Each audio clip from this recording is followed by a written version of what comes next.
Lock it in and rip the knob off. You're tuned in to the #1 show on the planet. The Heffron and Reep Show. Hey, everybody, you're listening to the Heffron and Reep Show, and my camera is too close to my face, and I don't know what to do. Hey, we got one piece of info that is going to save your life right now. Some of you are probably about to die right now. Ooh. But we have a piece of info. But before we give you that info, hi guys, welcome to our channel. Don't forget to hit the subscribe button and ring the bell so you'll know every time that we're online. Yeah, and then share it too. Share the video. Sharing is caring. I don't have the thing that people are going to die from. I just watch a lot of YouTube videos and just everybody stops down to say, hi guys, don't forget to hit the subscribe button. Make sure you hit the ring button, leave a thing. Yeah. And then right now, somebody I could tell already hit the boo, the thumbs down, boo. Yeah. I feel like you have to, otherwise people forget to do it. But I know it's cheesy. But I'll tell you what is not cheesy is heffronandreep.com. Yeah. If you go to heffronandreep.com, you can listen to old episodes. You can watch the show. You can listen to the show wherever you get your podcasts, the Apple, Spotify, Pandora, Stitcher, Podbean, iHeart, you name it. We're on it. And we're also a YouTube video. So there you go. And our tour dates are listed at heffronandreep.com. You want to know where John Heffron's going? Heffronandreep.com. You want to know where I'm going? Heffronandreep.com. For all your Heffron and Reep needs. So where is your next gig, John Heffron? I am at the Punchline in San Francisco, September 30th through October 2nd. That's San Francisco. Have not been in some time because of COVID. Have not been. One of my favorite clubs. Looking forward to. Is that 2 levels? Do they have a balcony? It's not. No, it's super small. What am I thinking of? 125 people. It's on top of. You're thinking of Cobb's. Yeah, I'm thinking of Cobb's. Okay. Cobb's is like, yeah. I used to perform at Cobb's, but Punchline is the one that's been there forever. Did they parking structure? Okay. Yeah. Did they have a kitchen fire like in the last 5-10 years or something?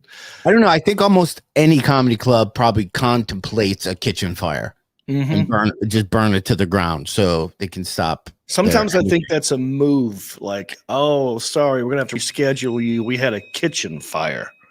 And so we're dealing with that. I was booked there one time and that actually happened. That's why I'm asking. Well, that's great, John. I left my heart in San Francisco. It's a beautiful town, beautiful city. I hope you have a good time. I hope you sell lots of tickets. I hope you, now they're pretty strict with the COVID testing. Am I right? Yeah. I have to get tested every time I walk into the building. I get a rapid test and they're still doing masks on thing. So, if you're morally against safety, then stay home. Show up. I don't know. It is what it is. I'm over it. Yeah. So, but I, if you're asking where I will be, I should.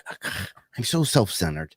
It's okay. I was waiting for you to ask me like I asked you. I don't know if I'm being honest. I need to. I have to stop being so self-centered. I don't look at it as self-centered. I look at it as your mind is very busy and you have a lot of things you want to say and you don't want to forget them. It's a character flaw that, so don't take it personally, happens outside of the podcast also. Okay. Well, hey, let me just say something. I appreciate you admitting and saying that to me. That's very kind of you. Okay, hold on. Let me do better. Hey, John, one, I think you look beautiful today. And also, where are you performing this weekend? I would thanks. To know about you. Well, thank you, John. I think you look pretty good, too. I like your hat. I like your flannel shirt and your glasses. You look very distinguished and blue collar at the same time. Yeah. So you tell me where we're at and I'll show you my surprise.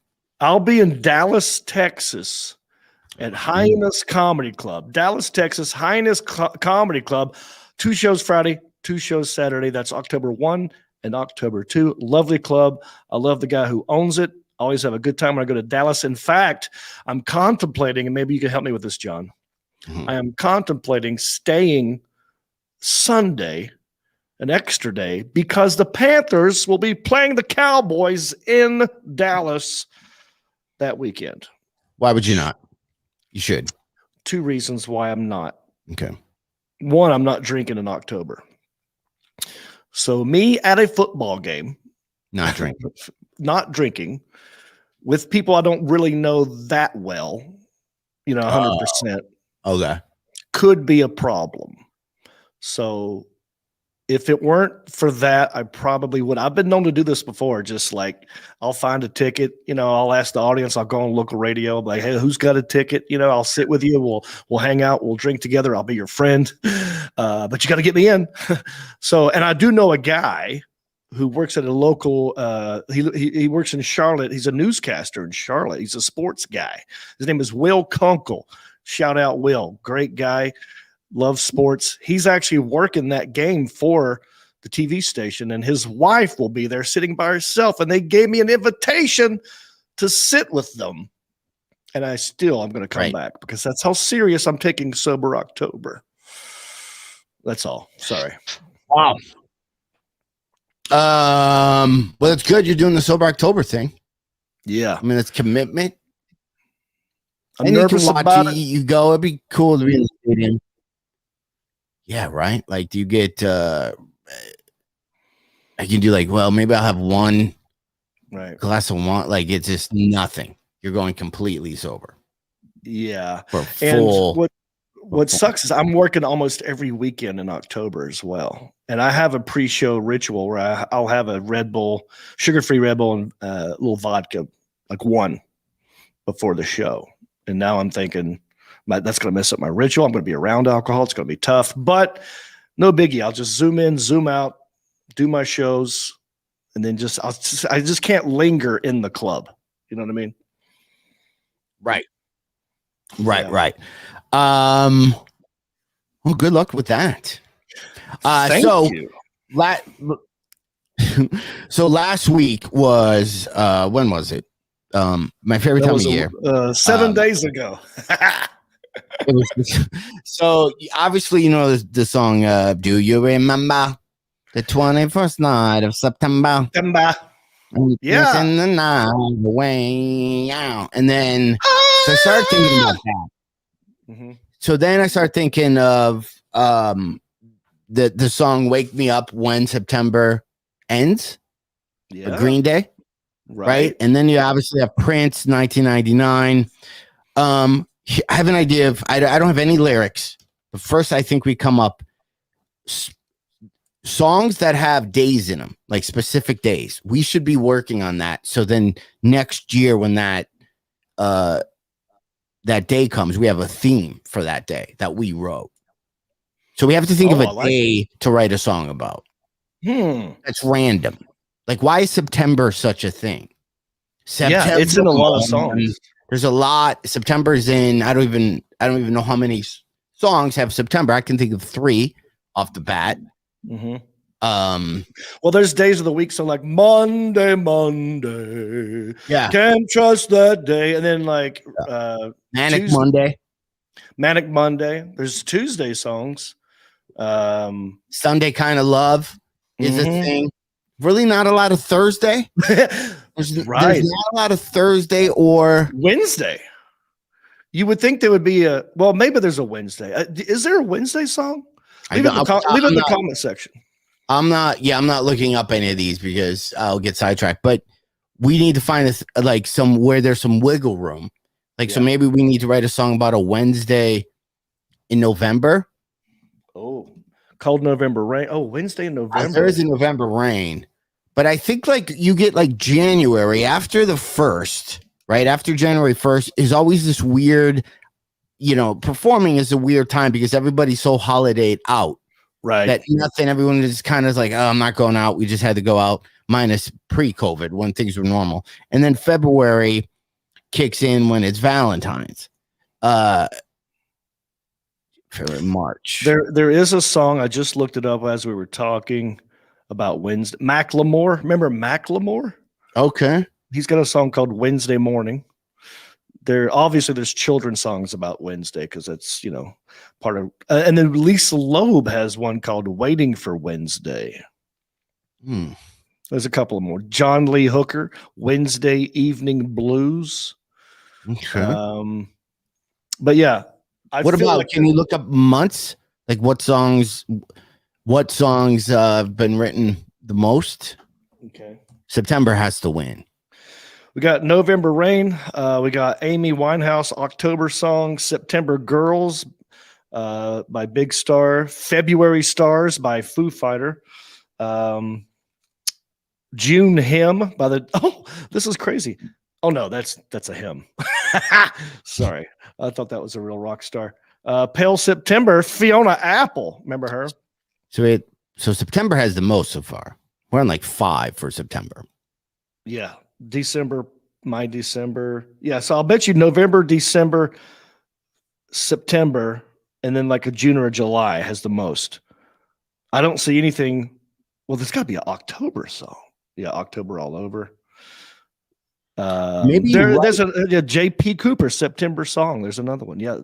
You're What's right. The September song. That's what it's called. Is September song? Yeah. Do you know who JP Cooper is? I don't either. Like September. Like I was thinking, what if we write a song that sings about September and all the songs that are in it? Oh, I got you. Here's September song. He looks like a Rastafarian, a white guy who looks like there's been a Rastafarian kind of dude. Yeah, I don't.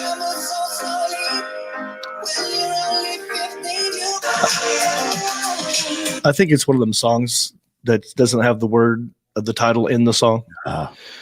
Maybe we write a song about September and we just reference all the September songs. Oh, yeah. Do a mashup. We need like a theme where people are excited that it's going to be. Oh, I like it. Why don't we have a song about all the months? So we have a November Rain reference in there. We have Moody Blues or Monday Blues. Oh, yeah, we do a song about all of the months, and it's like, and that would work for every day of the year. Because they have what's the old school like February, my heart's a bonbon down. January, I want some. Yeah. Right. So you're doing all year where you just go through each month. Right.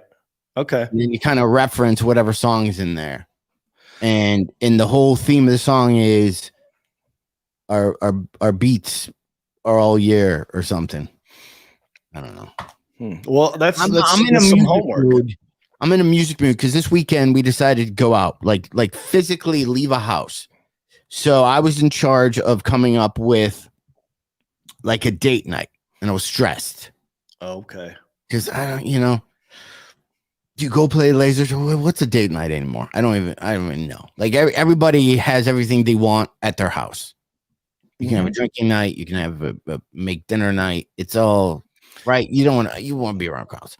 So I found this brewery / winery kind of by me, and then I went and I saw their tickets. It was a Van Halen cover band. Ooh, and you had to buy tickets, and then you got your own bourbon barrel. That was your table, so you got your own seating, and then that place was yours, and you could order charcuterie boards, wine tasters, beer tasters, and it's just, but you're sitting, because I've reached the age where if I go to a concert, that's fine, but I'm not standing.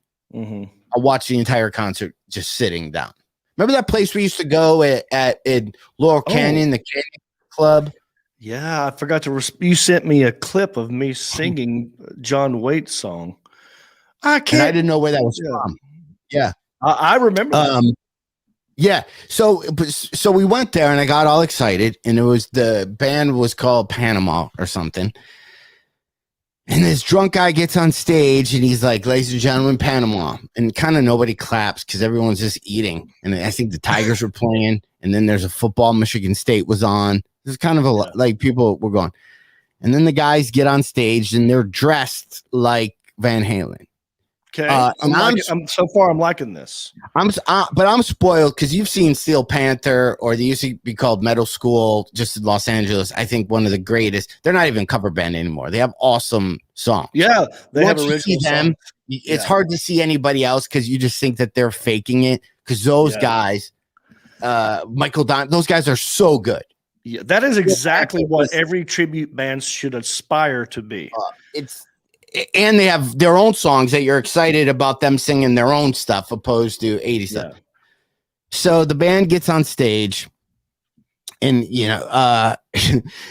so you're kind of expecting a guy's going to be like Eddie Van Halen. It's kind of tough. So he gets in, all the guitars look like Van Halen, and then the lead singer guy gets up and looks at the thing, and he kind of looks like David Lee Roth, and I think he kind of sounds like him, but the sound system sucks. But literally, here's the first word out of his mouth. He puts his hand like this so he can see the crowd. He puts his hand, which I hate when comics do that. If somebody's talking in the back room and they go like they put that hand so they can see him. Yeah, that shows a non-dominant position. You never do that. You just look in the direction. Okay. You don't try to cover the eyes. So he goes, we're Panama. Hey, I can't even do David Lee Roth, but he's like, we're Panama, and we're gonna play some Van Halen, and people are like, woo! He's like, we're gonna play about an hour of deep cuts and B-sides, and then we're gonna play 2 hours of hits. Now let's start with the B-sides. And then he turns to the guitar drummer, and the drummer plays, and they start playing. Then they get to song 4, and they're still playing. And then I was pissed because I'm thinking, who starts with an hour of shit nobody knows? Right. Why would you admit it? And why wouldn't you start, if you're a cover band, with just play the hits? Yeah. That's why they're there. Even if I were seeing the real Van Halen, and they said those words, and they went deep cut, I would go to the bathroom and get a beer or something and come back. And then they played nothing. Like nothing anybody knew unless you were a really big Van Halen. But then I don't even know so the guy playing Eddie never left. He was off in the corner, never left where he played guitar, never moved from this spot once. Right. So if you want to see a Van Halen cover band, Eddie Van Halen was all over the place. Yeah. Yeah. He's not hanging out in the corner. But I don't even know if their instruments were plugged in, to be honest with you. They could be like now cover bands could have an iPad and just hit a button. Right. I heard keyboards, and there wasn't anybody playing keyboards. Right. Yeah. It could just be one track, and they're just lip syncing and doing air guitar, huh?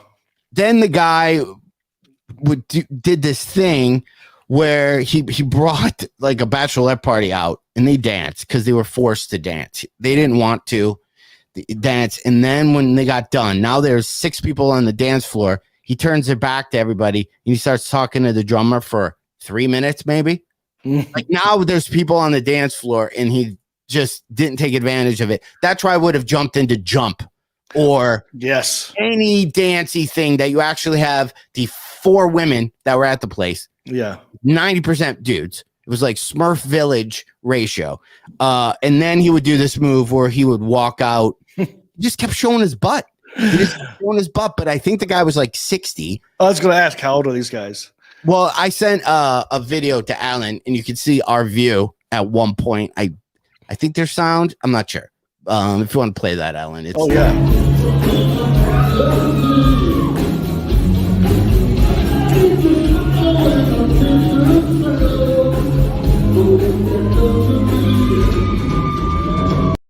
oh my God. No way. Yeah. Well, but the sound system was like,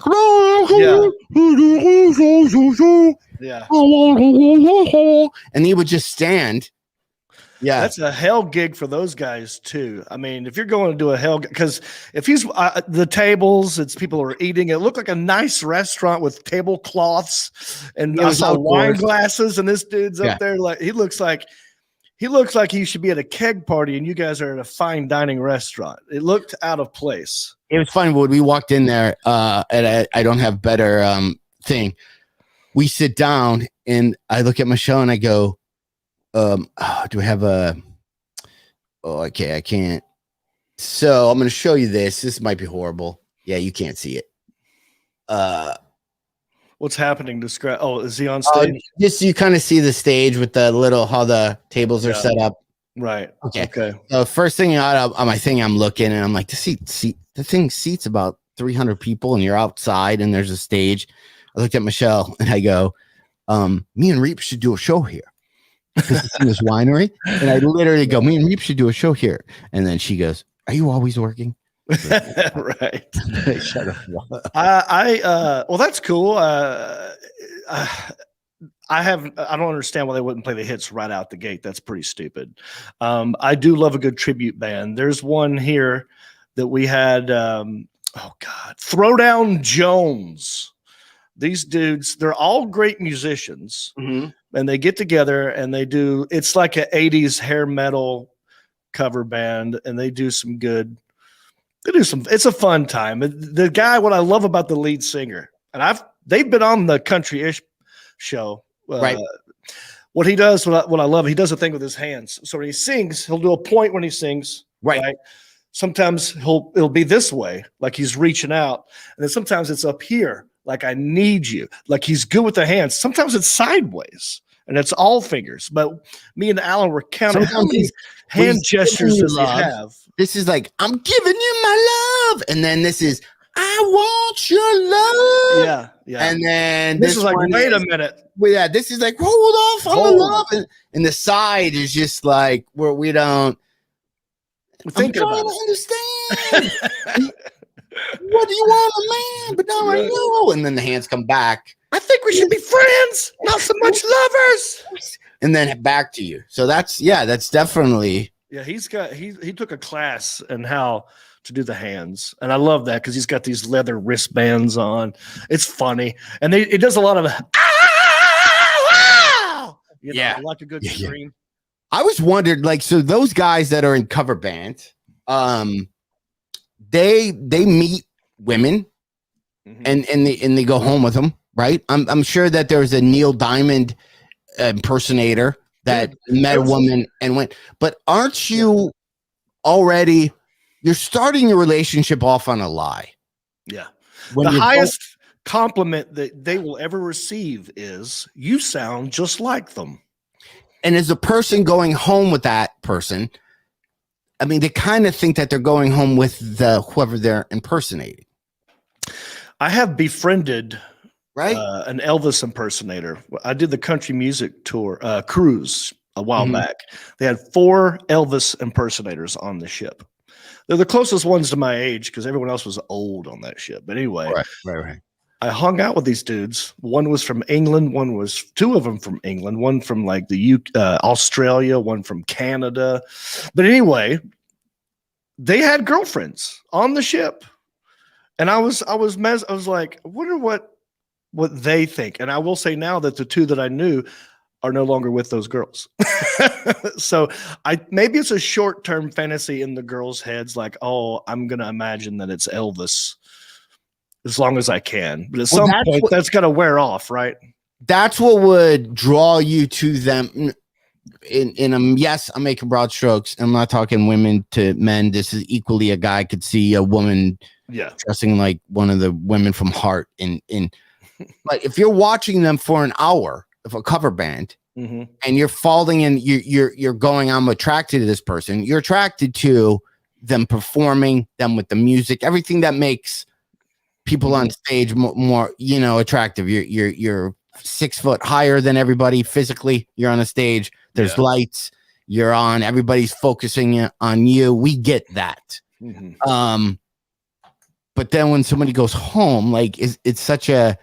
Does the guy spend the next 45 minutes going, well, I don't really be this guy. I'm really in this, my other band, Sledgehammer, and we've got a record deal.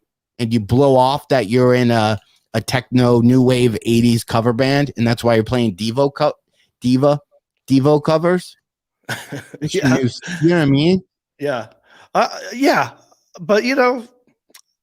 like more power to everybody. But I think you're starting off not who you are. Because the person literally meets you as a different human being. Yeah, and then over time you get to know that person, and they're either cool or they're not, and then maybe if you're cool with it, you're like, oh well, that's still kind of neat that my partner, my significant other, does this thing, and it brings so much joy to people. So it's okay. I think it's fine. Are you? I mean, I wouldn't do it. I don't. Well, I wonder just about cover acts like that after seeing, right? Because there's weird union stuff they have to pay. Like bars have to pay ASCAP and BMI to play music. If you hear music at a bar, that's not free. Right. I discovered on my brother when we went to North Carolina, he had this Roku TV. Roku, did I say it right? Roku? Yeah, and there's channels on there, and there's this thing on there called Loop TV. I've never heard of it. Okay. And it's 80s loop. So you put it on, it's just 80s videos, and it's on a loop. It's literally called Loop TV. I love it. And if you had that for your bar or business, you would pay them. I read the whole thing because I'm like, how do you? It's like $79 for the month, and they pay for all the rights for you to play it. And then you could have every 4 videos, the John Reep Bar and Grill, nachos, say it like if you're just at a bar and you can put info. It's a whole thing. So I'm obsessed with that channel. Every night when I go to bed, I put it on this loop thing. It's free. And then you play. They've played a lot of Prince that I've never seen before. Wow. Like there's videos that you think you've seen every Prince song, but I've never seen Never Take the Place of Your Man or the long version of anyway. Yeah, that's cool. Yeah. So then I started thinking those people in Vegas who do, there's a Joan Rivers impersonator, right? Like comics that impersonate other comics.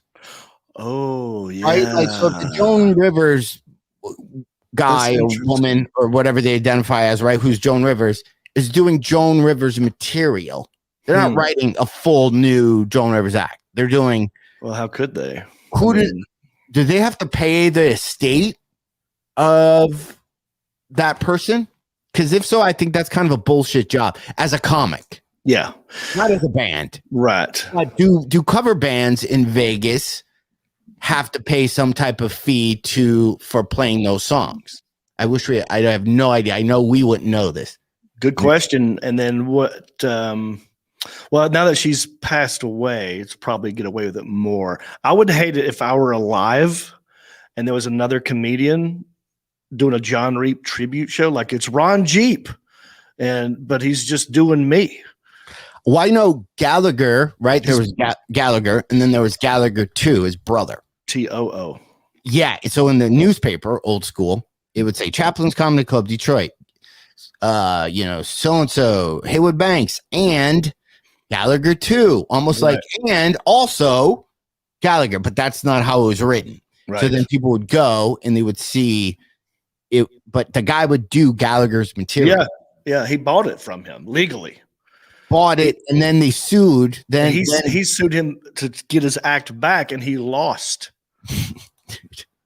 That's insane. Because his brother said, well, we did this legally. We had an agreement. You were tired of touring. I'm younger than you. I look just like you. You said I could have your act, and I'd do it. And now I'm loving it. And now you're getting jealous because I'm showing up.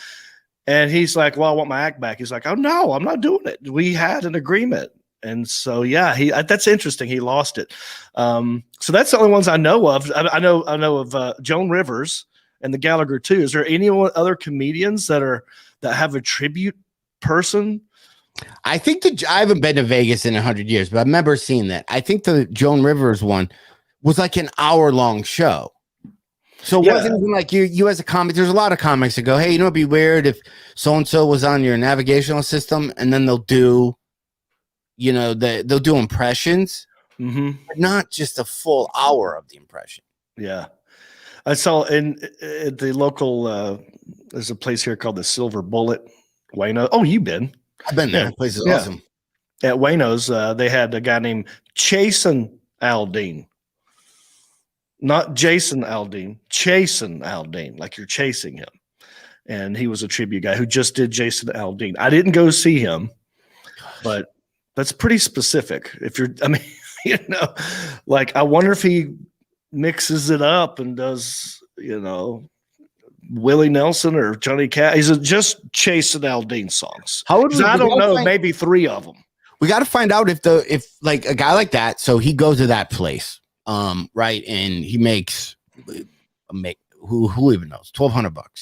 Yeah, if that, right? But let's say he makes $1,200. Does any of that get kicked back to the artist that he's literally just being? Right. I feel like there's an argument there that the original guy should be. If I was Jason Aldean, which I don't know any songs that he sings, right? I can't think of one off the top of the head, but I'm sure we've heard them. Okay, so what if they did this? If I was Jason Aldean, I would have a Jason Aldean Certification Program. Right? So my Jason Aldean Certification Camp. Right. And with your certification, you get 3 Jason Aldean flannel shirts. I'm playing some Jason Aldean for you. 3. This is what you get. You get 3 shirts. You get 3 shirts. You get 2 pair of pants, and you get a catalog to sing 10 songs. Oh, okay. With my Jason Aldean program, I'm going to show you how to put on shows, pack them, and sing my number 1 hit. I don't even know. Drowns the whiskey. $20,000. It is a turnkey business. $20,000 cash. We'll set you up. We'll set you up with flyers. We'll have a photo shoot. We'll even see blah, blah, blah, blah. Yes. If you call right now, we'll throw in a pair of sunglasses. Yeah. I see it. And we'll also show you 15 minutes of Randy Travis. That would be great. You can do a costume change and get 3, and you just certify everybody. And you only go to Jason Aldean certified performer. That would be absolutely hilarious if like some big artist like that who knew that they had a tribute guy would start that program just like for real and just to mess with the guy. You could build a fake website. That'd be hilarious, man. Right? Because I mean, like Bert Kreischer, he could certify Bert Kreischers. Yeah, right. Like, why would you not have? There's that comic, I forgot his name, who created this play called Defending the Caveman. Yes. Wow. I forgot about that. That was a big thing. Yeah, I forgot the comic's name, but he created it, did the show, and then he was one of the first, I could be wrong with first guys, but then he realized if I teach this how to do this show to 5 other comics, I can be in 5 other cities at the same time and sell those out. And then he would have comics come through and they would memorize the whole manner. Defending the Caveman. It was just a play, just a one-man show, just a stand-up, but he would give it to him and he made $1 billion. Like, I wish I had info, but he did super well. He was, and I think it's still going. And that's like the Blue Man Group that, there's different Blue Men all the time. That's awesome, dude. Can I bring up something real quick? A little subject change? You want to do a subject change? Do you have it right there? Subject change. You and I have a fun thing that we do on Facebook from time to time. John Heffron is a verified page on Facebook. I am a verified page on Facebook. And so just to get attention from other verified pages and just steal their followers, we'll go to random ones and leave a comment. And I did that and I tagged you. D. Allen Jackson, do you have the one that I did? And John, you're the one who told me to follow this page. Liz Marie Blog. Oh, I love her stuff. So tell everybody what this is. What the blog is? Yeah, what is this about? I just love the style of how she does her homes. It's very it looks cool. Farmhouse chicish. Yeah. Everything's super plain colors. Everything's very neat. I get a lot of ideas. So she posted this picture of these chandeliers that are circular globe-shaped chandeliers. She said, I found some great crystal globe pendant lighting dupes for crystal lighting in our front living room. And I thought, like, I'll leave a comment on this. I said, nice. Yeah, you never know when a disco party might break out because it looks like a disco ball to me. Yeah. And then I said, hey, John Heffron, and I tagged you. We were just talking about this. Yeah, as we do on most of these. But I think 52 people like reacted to it, and I've got 4 comments here. I Thomas. must have missed this one. I do so many to you, and you don't reply to some. I think it's just like time of day. Looking at your phone. Oh, yeah. It just happens. No, it's fine. Thomas Ewert said, Ma said I could have one of the discotheque parties when I get all the cows potty trained. Okay. Lisa said, John Reep, you're killing me with these comments. Okay. Just need to move the couches. Yeah. So people got on here and they're playing with us, but I got like 52 people to react to that. I'm hoping I stole some of her followers. My goal is to, and I do this on Countryish, is to get the original person to also leave a comment. I don't think I've ever, in the history of us doing that, I've never gotten anybody. Because I think people think we're shitting on him. I got Cy Robertson from Duck Dynasty. He responded to you? Yeah. Well, whoever runs his page responded to me. I don't know if it's him doing it. He's probably too old to do it. I got one. I think there was a Chelsea Handler and Joe Coy one. Are they dating or something? So, yeah, I comment on that. That was one that I was gonna like go deeper, but I just didn't. Are they dating? Do we know the answer to this? I don't know. I saw it on TMZ's site. Yeah. I wonder if they do date, if they sit around a kitchen table and then they have prearranged conversations, and then Chelsea then reads it, and then Joe Coy only, like, jumps in, just like is funny out, and then they go to commercial. Yeah. They're probably in their every conversation with. We'll be right back after these things. That'd be fun. If you just that show. You ever do that show? Not Chelsea. Oh no, I did. Oh my God, I did it one time. I didn't get a word in. Yeah, it's hard because Kevin Hart was on the panel with me before he blew up to mega status. Yeah. It was me and Kevin Hart, Chelsea, and I even forgot the other people, but I just remember shaking my head like I couldn't even get a word in because Kevin Hart, we all love Kevin Hart. Fine, funny. And if it's your thing, I'm not dissing the guy.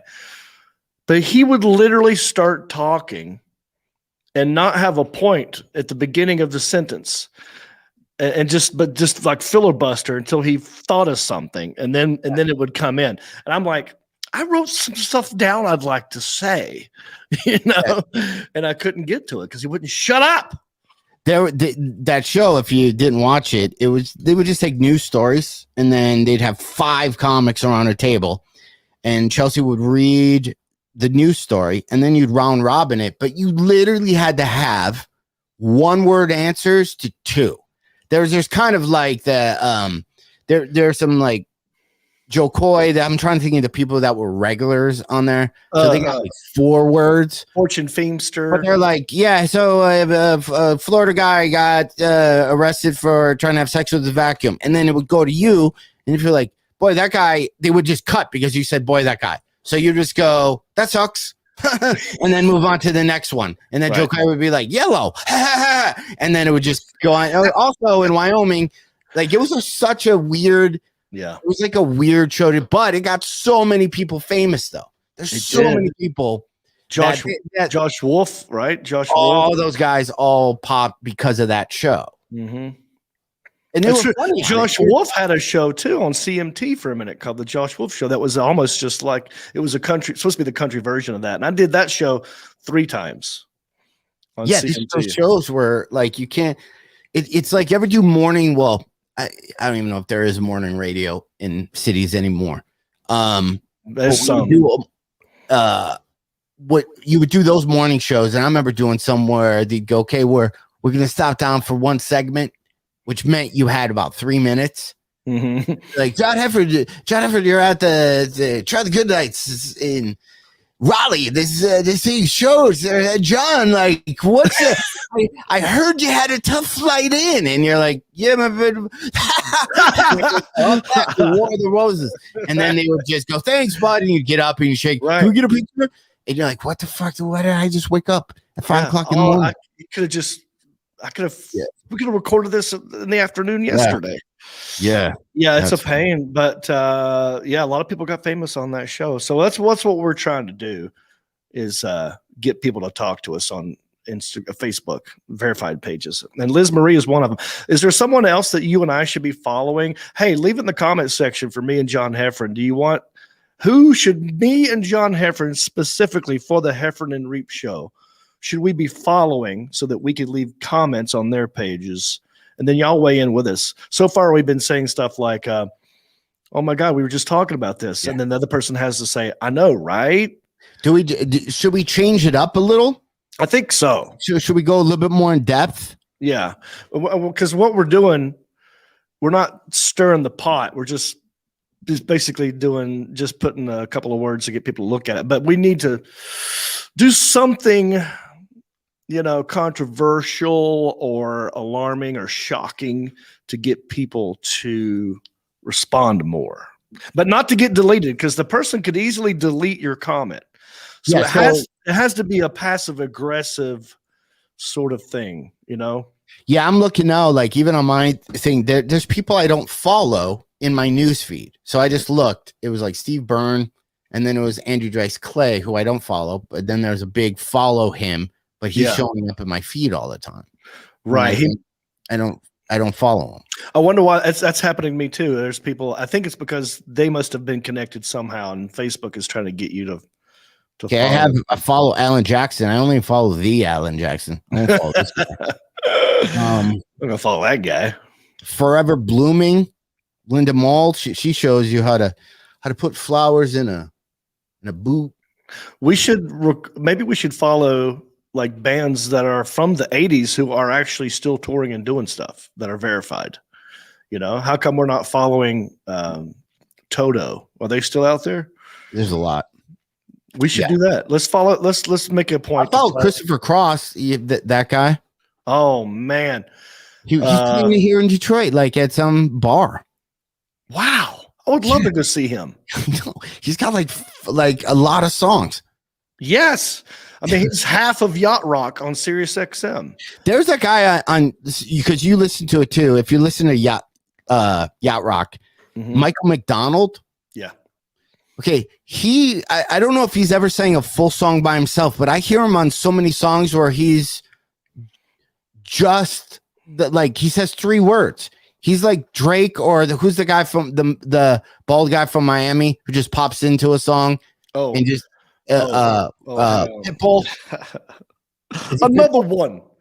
He just says, Pitbull, Pitbull, yeah. Christopher Cross is like, so it's just a long way to go, and then Michael McDonald's like, long way to go, make it to the border of Mexico. But he only has 3 words, but he does it on almost everybody's song. Dude, he's kind of like doing what the comedian did for the man cave, the caveman, right? Like he's like, I'm so good.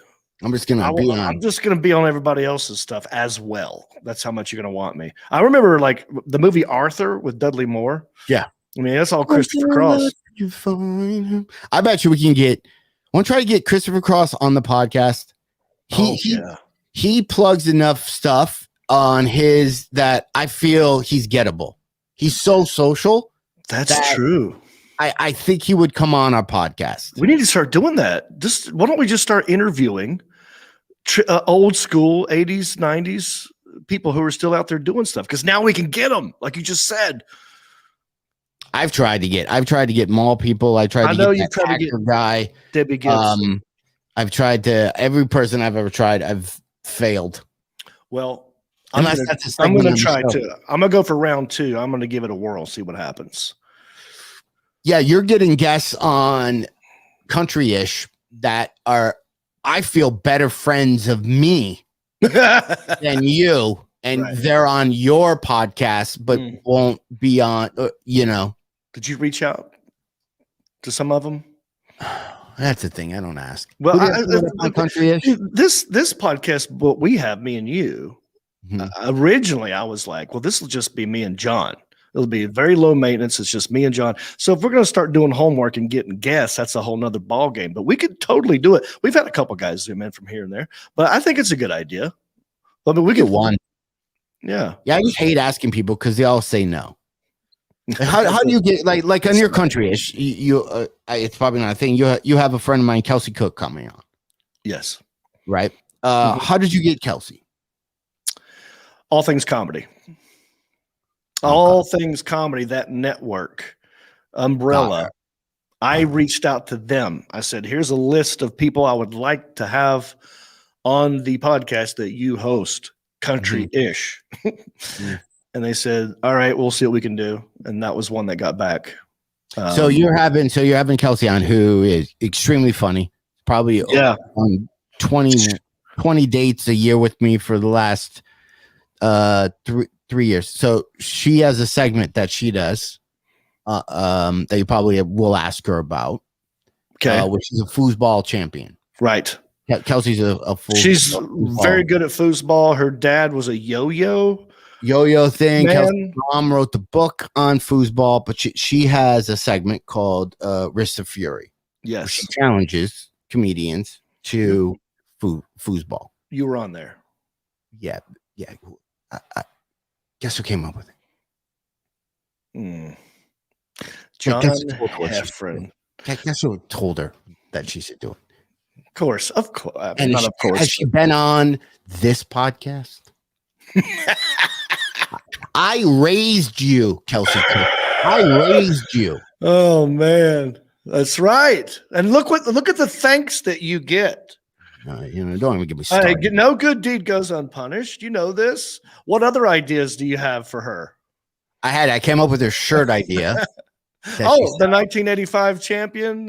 Yeah. That's my shirt, because she had she's super funny. These are we brainstormed, I think, most of these together, eating a French dip at some restaurant during the day. So they're Kelsey's ideas, but you know how I yeah.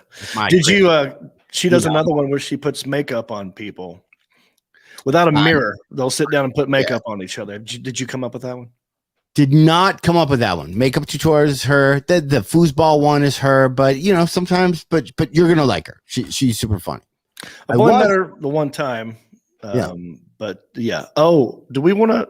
So this podcast, right? Mm-hmm. We like to talk about 80s, right? Mm-hmm. But we're comedians. Do we want to talk about other comedians? Is that gossipy? I mean, maybe we should have a gossipy thing.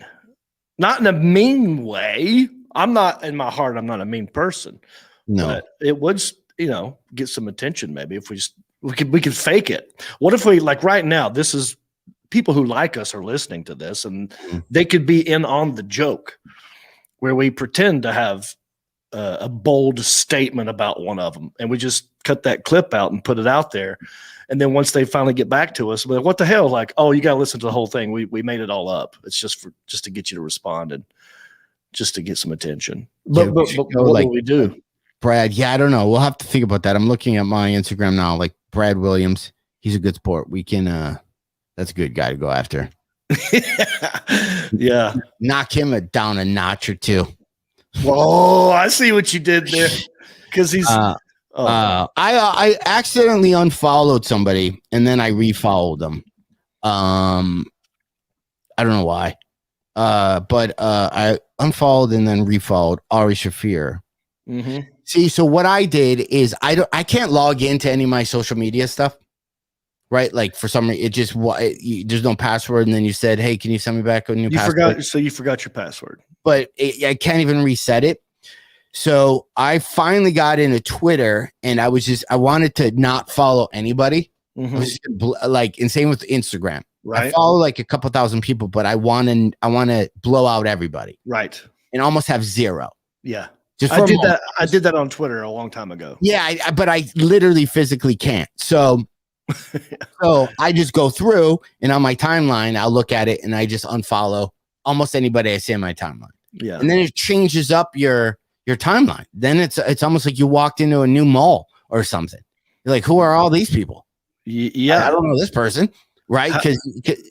And how they get there. Shows you.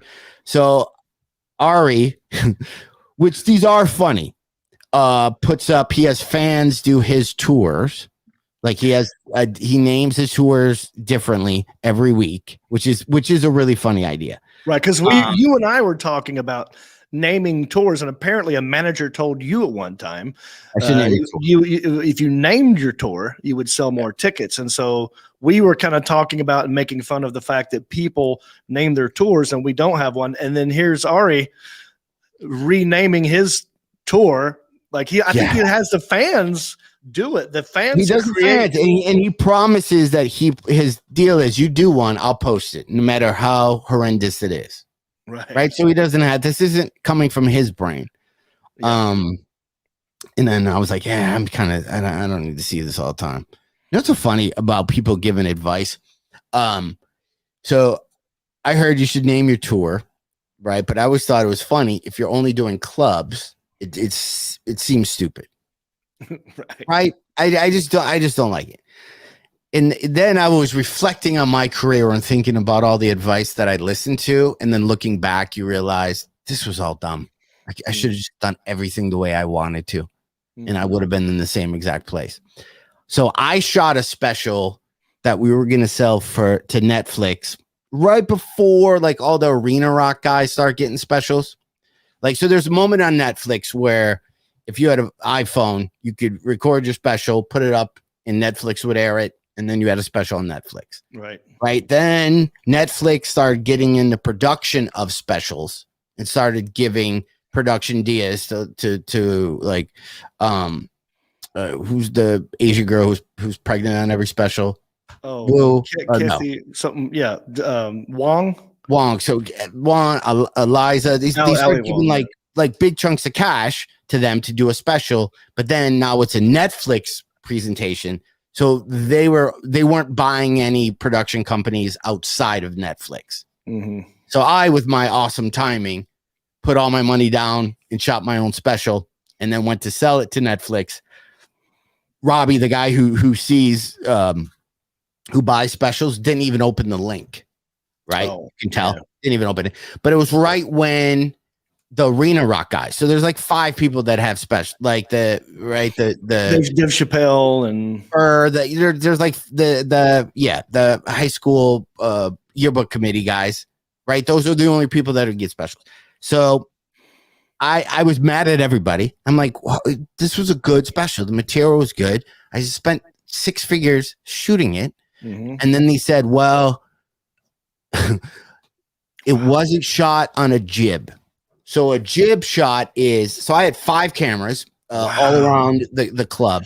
A jib is when you're watching it and you see the cameras like rolling, or it's coming from really high up in the air, and then the camera comes down. That's on a big crane thing. It's a jib. Right. That was a decision I made. I didn't have 20 grand to use a jib. So I'm like, we don't need a jib. Right. There's a lot of TV specials that are shot not on jibs. Yeah. So they go, well, it wasn't shot on a jib, so it just doesn't look like, even though it was shot in 4K. I shot it in 4K before 4K was even a thing. They're like, it needed you needed a jib. Then I turn on TV and I see, I don't know who she is. She was really funny. I watched a moment of her. This comic who shot her special in front of a brick wall in a parking lot with one camera. Yeah. And you never saw the audience. And she's literally in, like, you know how you have apartments and then you can park your car underneath the parking lot? It's not even at a comedy club. There's a brick, there's a 6 foot tall concrete wall that you could jump over that probably leads in the next apartment building. And they shot it. And and then I just went, what the fuck? What about the jib?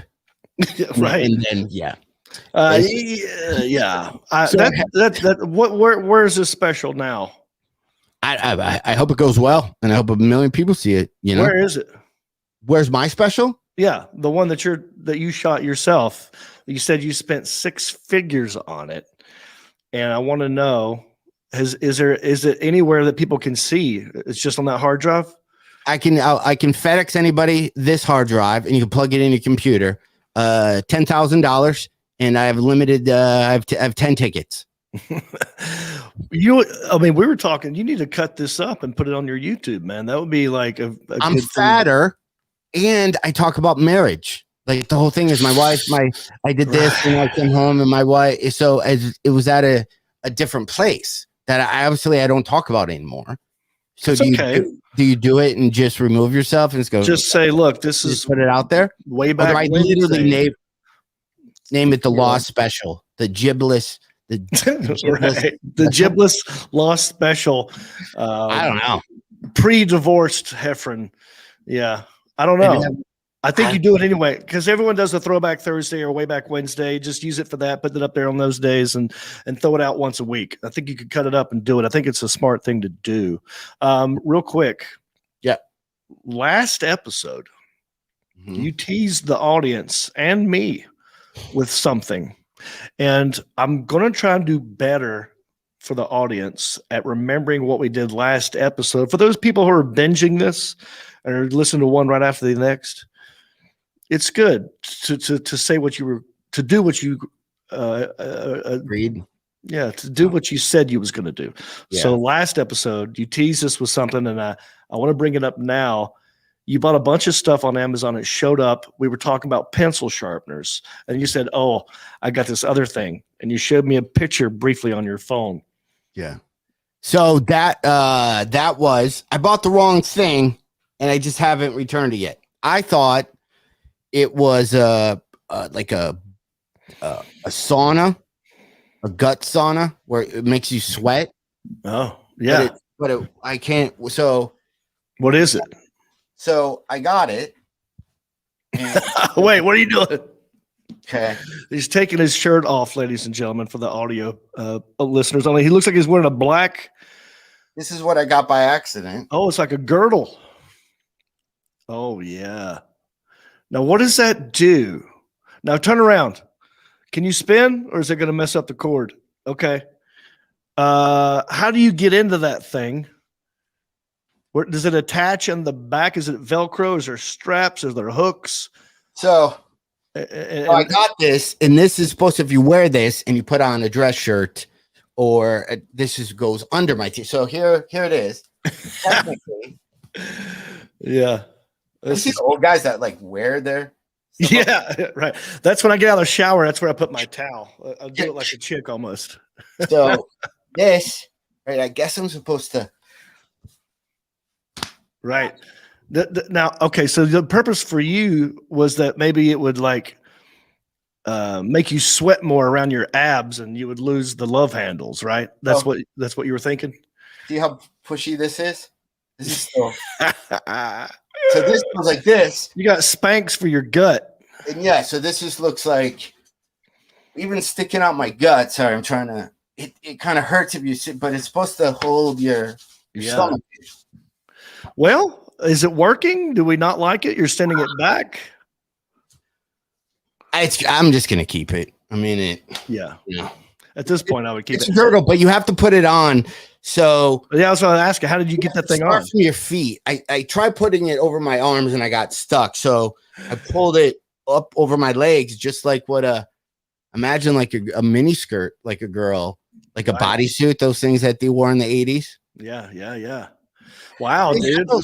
They have those for guys. Those you ever date a girl had the bodysuit where it's like the shirt goes into the crotch and then there's like a snap. Like at the crotch between like a onesie for babies or something. Yeah, they have those for dudes now. That's a thing. Where your shirt doesn't untuck. It's literally a body. I have seen these. Yeah. I am curious. Yeah. I don't tuck in. If I were a tucker inner, I would be intrigued by this. I remember one time I walked in on my dad getting dressed, and I saw him stuffing. This is a dress shirt with a collar. Stuffing his shirt tail in his underwear. Yeah. And then he would put his pants on. I go, that's where those dudes had those they used to have clips that would go on the bottom of your shirt, like garters. Yeah, and it would attach to your socks. And they would go to your socks, keep everything tucked in. Yeah. The things that people would do just to get the shirt to stay in the pants. Let's just pull them out, man. But yeah, it's interesting. John, you could also tell people that that's not a girdle. You could say it's like a weight belt thing. Yeah, I busted some ribs when I do my Muay Thai kickboxing. Right. I like to toughen my ribs. Yeah. They should make it look like it's not a girdle. So the design on the girdle looks like it's like gauze, like you strapped, like you would literally wrap around you if you broke your ribs. So it looks that way for dudes in case you get caught wearing it. You know what I mean? I mean, you I'm obviously saying- don't care. You showed all of us. So that's pretty brave, and I appreciate you doing that. Does it work? Do you sweat when you wear it? No, because it's not. All it is like rayon or something. So it doesn't cause you to sweat. I thought I was getting the sauna one that takes the water away from you. Yes. See, when This I one wore, is just the tight, yeah, like super tight thing. I And had imagine if you had this on, because I know, right? Women have like Spanx, or I think, the guys have. But if you went home with somebody and you had all that on, that would be weird if you were like taking off this. Like if a guy had this on and they reach in and they're like, what is this you're wearing? Then you're like, I've been lying to you all day. Like it's not my body. Yeah. I wear Spanx and this. I have compression socks and things, and I mean, she would dry up right there, right? I mean, that would just kill the moment, don't you think? Spontaneous sex, back in the old school days, you getting that off. Yeah, because women had those girdles where it was so like their ribs would break. They were so tight. Like I've only seen, right where they have to pull the rope. Like, what was the way that guys took those off back then, or was that not a thing? Was that did they have? Good question. How do you take it off? You just take it off like a skirt, right? I don't know how I'm going to take this off. I think I get it off, get it around my ankle, knees, and then off. I used to work at a place called RPS, which is like UPS or a FedEx place, and I was a package handler. And these boxes would come off a truck, and I'd pick them up and put them in another truck. Best shape I ever been in my life, but I had to wear a weight belt, right? For your back. And when I take it off, my belly just where that weight belt was soaking wet. So it did work. Like I sweat specifically in that area more. So that's what you were trying to do, right? Yeah, I just had one bad day where my stomach was so puffy outy. Can you do me? I don't know if you'll do this. It's a big ask. Could you take your pants off and then lower it down to make it look like a skirt for us right now? It's big. Are you wearing underwear? I assume. No. What do you? For the next one?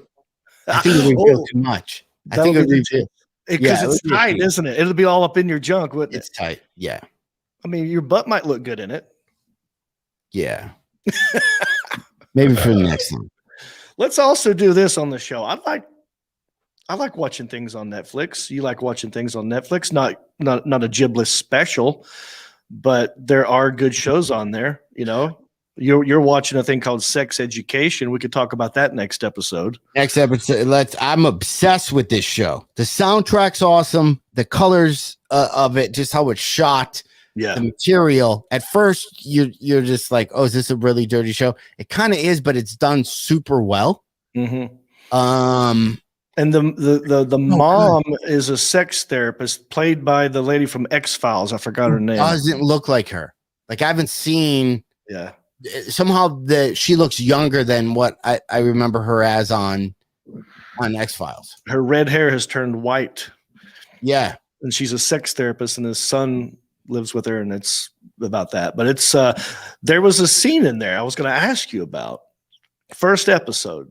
Yeah. Where a dude faked an orgasm. Yeah, that becomes big in the thing. The reason why they dive really deep into sexual stuff and why people are a certain way and what the thing is. And the whole thing of the show is the kid's mom is a therapist, but he gives therapy to everybody in school for their sexual problems. Mm-hmm. Cash. And so he's like really like smart, and he kind of listens to what his mom always says. But it's it's good though. It's done really well. Oh yeah, Alan's pulled up the trailer for it on Netflix. Sex Education. It's a English or British show. I would recommend. The one thing I did with this is I did go subtitles, and it's helpful. Yes, I do that when I can't understand things, or if it's quiet and I have to turn the volume down because someone else is sleeping in the house. Yeah. Subtitles. I go subtitles. Yeah, but it's so good. It's so and I will say that the first scene was pretty dang sexy. Yeah, the whole thing's not like that. There's it goes all over the place, but it's good. It's good relationships. It's good parent relationships. The kids are like they're in high school. This one with my girl Jody, and this will get us amped, in the mood. It's good. It's really good. I want to recommend one more thing, and then let's wrap this up. Okay. Love on the Spectrum on Netflix. It's a must see. Love on the Spectrum. It is a show that was shot in Australia. The season 2 just came out. Okay. I watched this a year ago, season 1. I was like, I love this show. It is about people who are on the spectrum with autism or whatever, and their quest to find true love. And this matchmaker pairs them up with each other. And there's some great character. My uncle Kenneth was like on the spectrum. He was mentally handicapped, right? Mm-hmm. So those kind of people have a special place. And when I watched it, it brought back, Love on the Spectrum. That girl's got autism. And these people they don't look weird. You wouldn't even know sometimes. This is my favorite one, that guy right there. And they're all Australian, so they got these thick Australian accents and just their quirks. And I will tell you, I was bawling at the end of this. Okay. I was bawling. Tears of joy. Gotcha. Okay. My heart was just like, oh, I'm such a chick like that sometimes. But yeah, check those out. Let's talk about next week. All right, everybody. We are John Heffron, John Reep.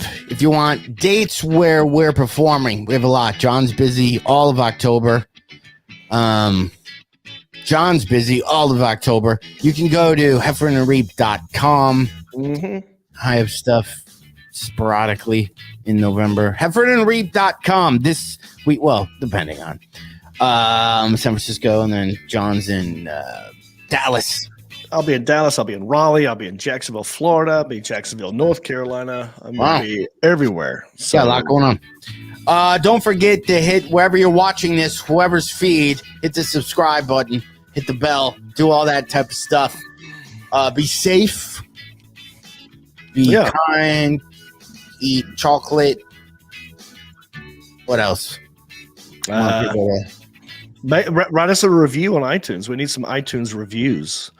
That does help the audio portion of the podcast on Apple Podcast. If you write us a review, it bumps us up a little bit. If everyone listening to this would go to iTunes and write a review, I bet you we get bumped up to like maybe make the top 100. Yeah, so everybody listen to this. Everybody, just go write something. It doesn't even have to make sense.